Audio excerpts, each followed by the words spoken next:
ஜுமாவுடைய நாள் வெள்ளிக்கிழமையுடைய சிறப்பு என்னவென்று தெரியுமா?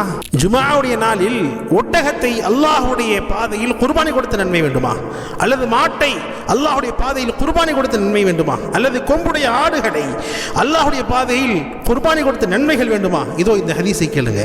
ஜுமாவுடைய நாள் நபிகள் நாயகம் ஸல்லல்லாஹு அலைஹி வஸல்லம் சொல்கிறார்கள், ஜுமாவுடைய நாளில் மன் இக்தஸல யௌமல் ஜும்ஆத்தி குஸ்லல் ஜனாபதி சும்ம ராஹ ஃபகஅன்னமா கர்ரப பதனதன்.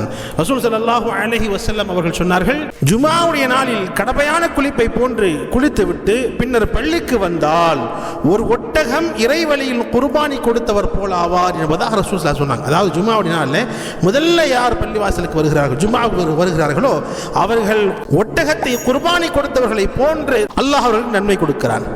இரண்டாவதாக அதற்கு அடுத்தபடியாக யார் வருகிறார்களோ அல்லாஹ் ஜல்ல ஷானுஹு அவர்களுக்கு ஃபகஅன்னமா கர்ரப பகரதன், அவர்களுக்கு அல்லாஹ் ஒரு மாட்டை அல்லாஹ்வுடைய பாதையில் குர்பானி கொடுத்த நன்மை கொடுக்கிறான்.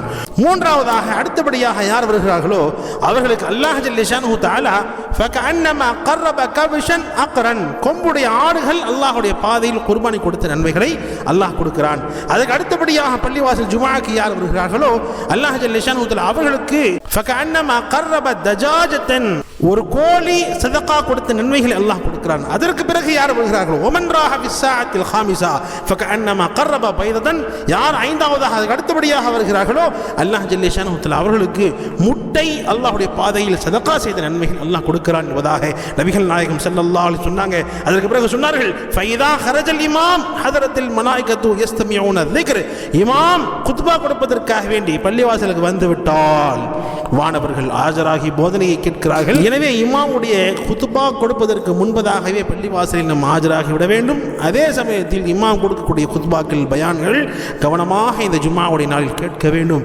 இதுதான் ஜும்மாவுடைய சிறப்பு. முடிந்த அளவுக்கு சீக்கிரமாக ஜும்மாவுக்கு செல்ல முழுமையாக முயற்சிக்க வேண்டும்.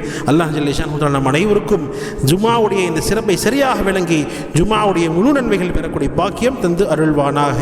ஜும்மாவுடைய நாளில் நபிகள் நாயகம் ஸல்லல்லாஹு அலைஹி வஸல்லம் அவர்கள் மீது அதிகமாக ஸலவாத் ஓதக்கூடிய பாக்கியம் தந்தருள்வானாக. ஜும்மாவுடைய நாளில் அதிகமாக அல்லாஹ்விடமே துஆ கேட்டு பெறக்கூடிய நல் முஸ்லிம்களாக அல்லாஹ் நம்மை ஆக்கி அருள்வானாக. ஆமீன்.